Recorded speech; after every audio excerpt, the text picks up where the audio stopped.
Teman-teman, di hadapan saya ada buku berjudul Api Penyucian, berdasarkan riwayat hidup dan kesaksian para kudus yang ditulis oleh Pastor FX Scope SJ dan diterbitkan oleh Marian Center Indonesia. Saya pikir menarik untuk mengetahui apa isi dari buku ini.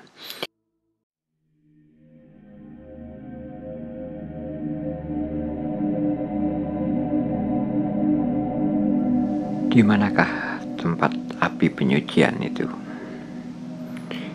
Di sini diterangkan dalam halaman 48 bahwa iman tidak mengatakan apa-apa yang pasti mengenai tempat api penyucian.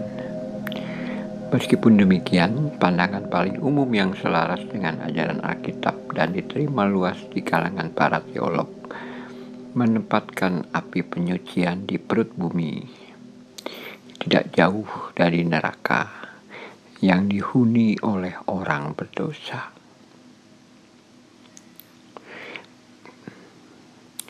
Dalam syahadat para rasul kita berkata bahwa sesudah kematiannya, Yesus turun ke tempat penantian yang juga disebut neraka. Menurut Katekismus Konsili Trente, itulah tempat-tempat tersembunyi di mana jiwa-jiwa yang belum layak mencapai kebahagiaan abadi ditahan. Tetapi jenis penjara itu beragam. Salah satunya adalah tempat bawah tanah yang gelap gulita, di mana jiwa-jiwa yang terhukum terus-menerus disiksa oleh roh jahat dan oleh api yang tidak pernah padam. Dengan tepat, tempat ini disebut neraka, juga disebut Gehenna, dan wujudnya adalah jurang yang dalam sekali. Masih ada neraka lain yang di dalamnya ada api pemurnian. Tempat inilah yang biasa disebut api penyucian.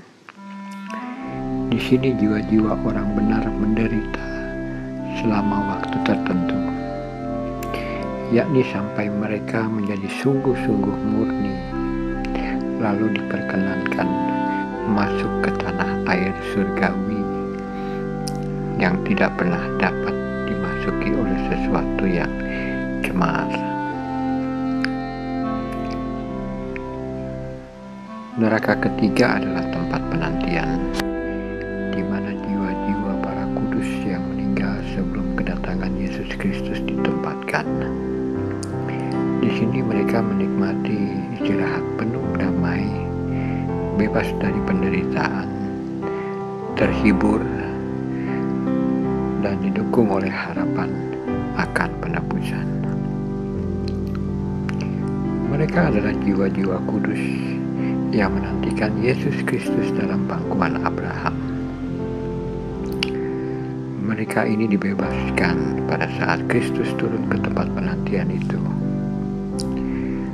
Sekonyong-konyong, Juru Selamat kita memancarkan suatu cahaya terang benderang ke tengah mereka dan memenuhi mereka dengan sukacita yang tak terbatas, serta memberi mereka kebahagiaan tertinggi, yakni memandang wajah Allah. Pada waktu itulah terpenuhi janji Yesus kepada penjahat yang bertobat. Sesungguhnya hari ini juga engkau akan bersama-sama dengan aku di dalam Firdaus, dalam Lukas 23 ayat 43.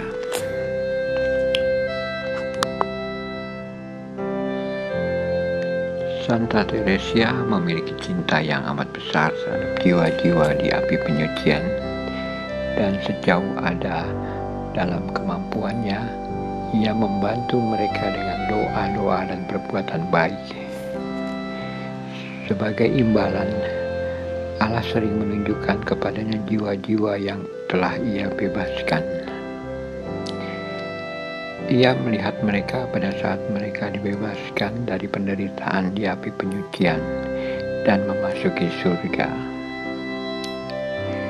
Nah, pada umumnya Mereka itu muncul dari perut bumi. Saya menerima berita, katanya, mengenai kematian seorang biarawan yang dulu pernah menjabat provinsi setempat.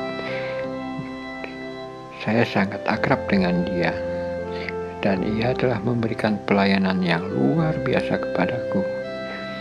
Kabar kematiannya membuat saya merasa sangat tidak nyaman. Orang ini pantas dipuji karena keutamaan, tetapi saya sangat cemas mengenai keselamatan jiwanya, sebab ia telah menjadi superior selama rentang waktu 20 tahun, dan saya selalu sangat cemas dengan orang-orang yang diberi tanggung jawab atas perawatan jiwa-jiwa. Dengan perasaan sangat sedih, saya pergi ke kapel.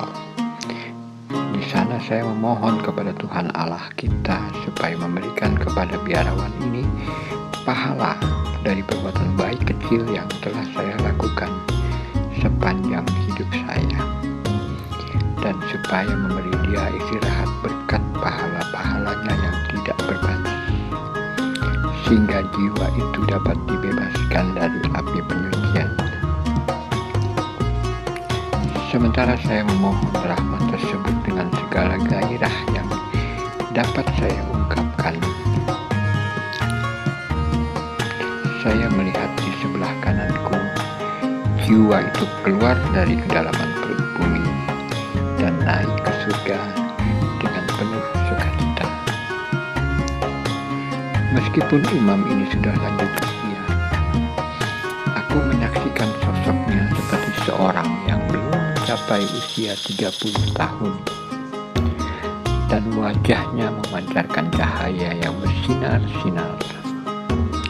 Demikian kata Santa Teresia.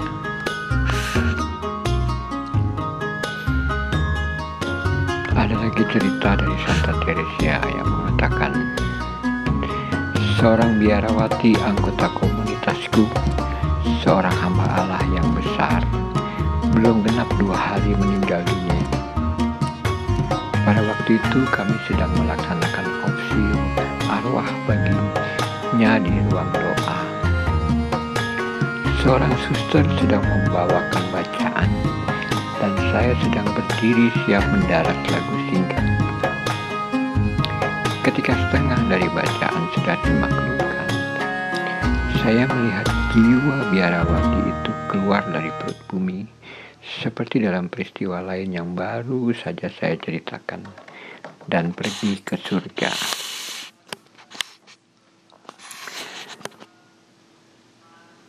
Cerita lain dari Santa Teresia.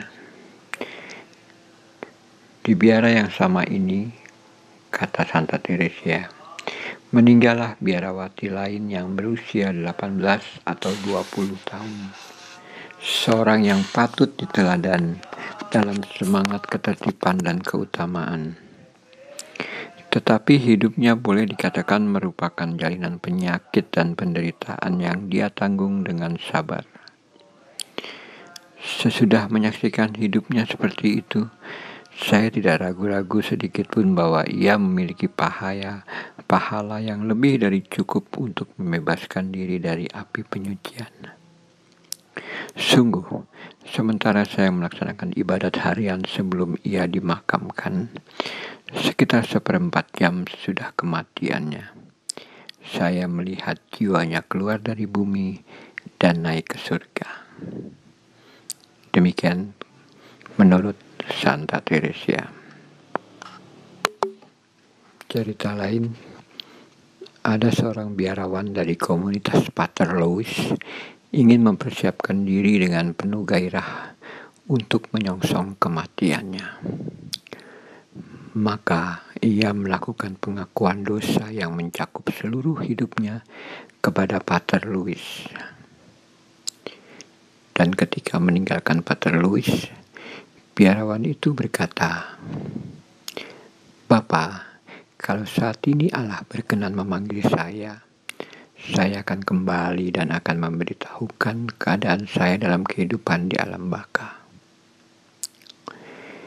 Tidak lama kemudian ia meninggal, dan pada malam berikutnya ia menampakkan diri kepada Pater Louis. Ia menuturkan kepadanya bahwa ia ditahan di api penyucian karena beberapa kesalahan ringan yang harus diberi silih. Dan dia mohon kepada Pater Louis untuk memintakan doa dari para anggota komunitas. Pater Louis serta-merta menyampaikan permintaan itu kepada prior yang bergegas menganjurkan agar seluruh komunitas mendoakan jiwa rekan yang sudah meninggal itu dan mempersembahkan kurban misa kudus yang diikuti oleh para saudara yang berhimpun di ruang kapitel. 6 hari kemudian, seorang dari kota yang tidak tahu apa-apa mengenai apa yang terjadi di biara datang untuk mengaku dosa kepada Pater Louis, dan dia menuturkan kepadanya demikian, bahwa jiwa Pater Clemens telah menampakkan diri kepadanya. Ia melihat bumi terbuka dan jiwa Pater yang sudah meninggal itu keluar dengan serba cemerlang. Jiwa itu menyerupai bintang cemerlang yang melintas di angkasa menuju surga. Demikian menurut buku Api Penyucian tentang tempat api penyucian yang hingga saat ini dikatakan adalah di dasar bumi yang paling dalam. Kita akan mengikuti tulisan tentang tempat api penyucian di video berikutnya.